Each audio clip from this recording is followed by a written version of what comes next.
From Vermont Public, this is The Frequency. I'm Mary Engish, sitting in for Mitch Whitley.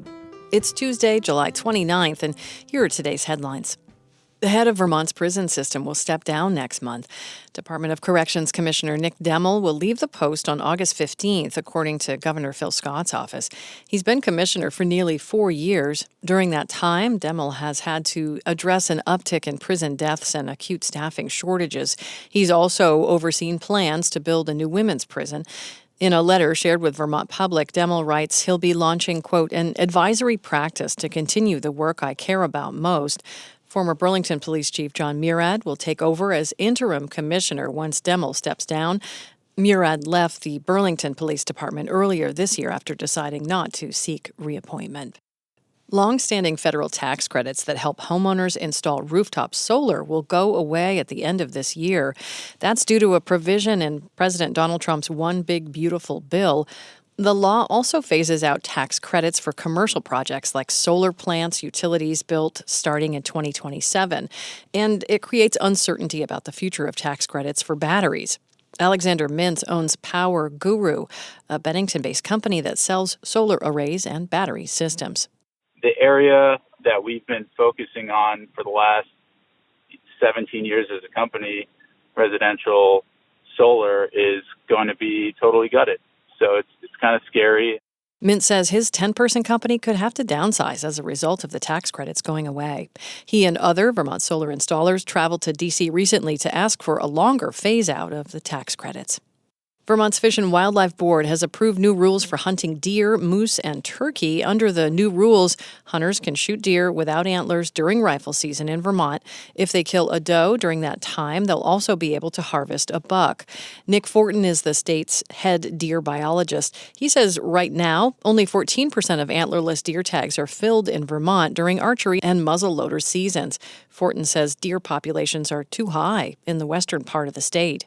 The concern we most often hear is from foresters about, not being able to grow certain species of trees like maple and ash in some areas because the deer eat all of them. Fortin says controlling the doe population is the best way to reduce the number of deer overall. And Dartmouth Health is bringing more doctors to the Upper Valley. The Lebanon, New Hampshire-based healthcare system announced late last week it's adding 9 new providers across multiple disciplines and offices. Those include medical oncologist, cardiac surgeon, and an endocrinologist, among others. The new providers will serve the Dartmouth Cancer Center, Dartmouth Hitchcock Medical Center, and Valley Regional Hospital. Coming up, a local couple gifts their community a farm. Vermont Public's Nina Keck reports how the town is using this gift to strengthen themselves. Thanks for listening to The Frequency, where support comes from Alpine Telehealth, offering telepsychiatry solutions for Vermont hospital, community mental health, and primary care. Physician-owned and operated since 2018. Learn more at alpinetelehealth.com.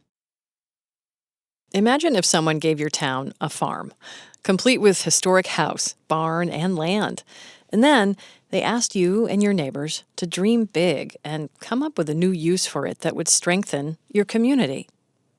That's what happened in Pittsford in 2017, when a local couple bought a farm and gifted it to their community.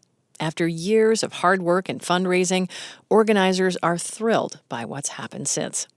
Vermont Public's Nina Keck picks up the story. The Pittsford Village Farm, as it's known, is located right where Route 7 takes a sharp turn in Pittsford, across from the town library and general store. On a recent Thursday, dozens of people were gathered near the farm's outdoor gazebo, sipping drinks and enjoying the soft light and evening breeze. Lauren Norford was among them. She's lived in town for 30 years. So I've been involved just on the sidelines with the Pittsford Village Farm project. I've been using the garden space for about 5 years, and I think it is the most beautiful spot in Vermont. In recent years, the gently rolling hillside has been used for concerts and drive-in movies. Families with strollers take advantage of the farm's playground. Thanks to an additional gift, the property now includes 150 acres. Alicia Millay is Pittsford's state representative. She's put in lots of volunteer time on this project. We just had the first Tunes Day, the Tuesdays throughout the summer where there's live music here and food trucks. That's been great, the space for the kids to play. While locals have been taking advantage of the outdoor space since the land was gifted to the town, transforming the historic farmhouse has been a bigger lift. Lori Byram heads the local nonprofit that spent years fundraising to create all this. She says construction is finally underway on a $4.3 million renovation of the white farmhouse, parts of which date to the 1700s. As we went to renovate the house, we learned about the shortage in childcare, early childhood education spots in our town and in our county, and we also are quite aware of the housing crunch in our state. So as we looked at this big, beautiful building, we decided that we would integrate some of those needs into the reconstruction piece of this. The group still has to raise an additional $900,000, but when finished, the building will include childcare for 30, a community meeting space, a cafe, and 2 affordable apartments on the second floor. Betsy Morgan says being able to provide that is amazing. She and her husband Baird started this whole process when they bought the farm back in 2017 as a gift for the town, a place they've loved since moving here in 1970. The vision is coming. And it was a vision. And it's just too beautiful and right in the middle of the town to not be preserved for the good of the benefit of the whole community. Ben Doyle, president of the Preservation Trust of Vermont, agrees. He believes the village farm can become an economic engine for Pittsford and a way to attract new residents. Yeah, this isn't about aesthetics and it's not about nostalgia. It's about how do we make Vermont thrive, right? And so I think by revitalizing something like this, you're sending out kind of an invitation. It was definitely one of the first things that my realtor brought up when she brought me out here and told me that they had done all this work there. Melissa Smith is a chef who says she's been looking for years at property to create a catering and event business. She and her husband, Monty Harhuri, were living in Northern California. Threats of wildfires and concern about climate change convinced them to move to the Northeast. Smith says they looked at several properties in and around Vermont before deciding on a historic red brick home just down the street from the village farm. I love someone that is saving and preserving the space. I loved hearing about the concerts that they're having there and the different events, and everyone was just so lovely and welcoming. It absolutely solidified me moving here. Smith and her husband are in the process of renovating their house and adjacent buildings and believe their business will dovetail nicely with events at the farm.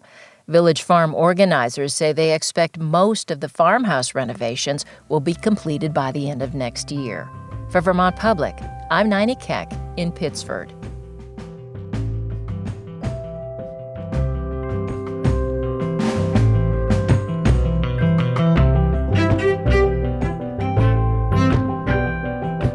Thanks for listening to The Frequency today. We had additional reporting from Liam Elder-Connors, Abigail Giles, and Jen Jarecki. Today's episode was edited by Stephanie Colombini, and our music is by Blue Dot Sessions. I'm Mary Engish. Talk to you tomorrow.